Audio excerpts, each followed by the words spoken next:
We know how to make a simple function and add arguments into it. But what if we want to get variables or values from the function? We use return. So in this video, we are going to learn how to use return. We are going to use the same code from the last video. But first, let's create another variable. Let's name it int3. And let's set its value to 3.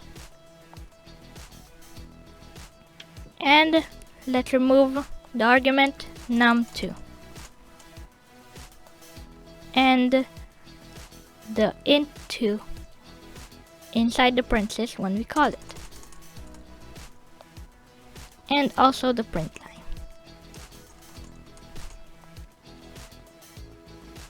To use return, type return. Then the value that you want to return.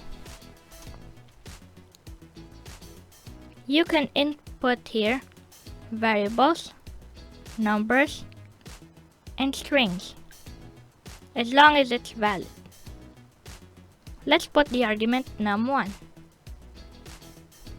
And when we call the function to catch the argument num1, we need to create a variable to catch it. Let's name our variable return var.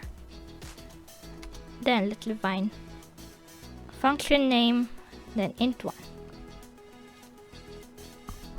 Then let's print return var.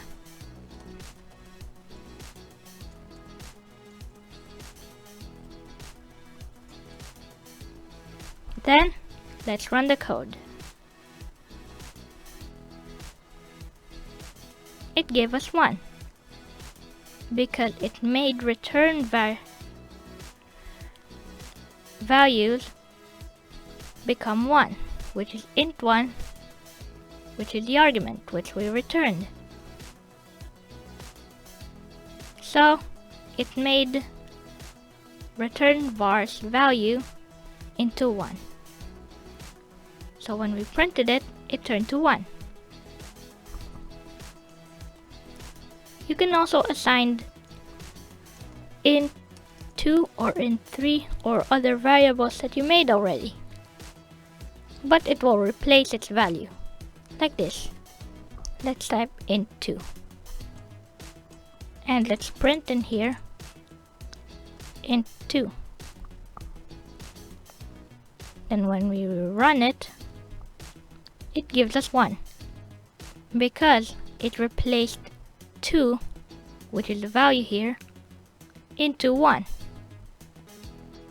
It forgets 2 as its value and replaces it with 1. To return another value, separate it by a comma. Type comma, then the value that you want to return. Let's say 60. Now that we're returning 2 values, we need to also have 2 to catch. So separate it by comma, then another variable. Let's use int3. It will make this, which is num1 value, into its value, and it will make 60 as int3's value.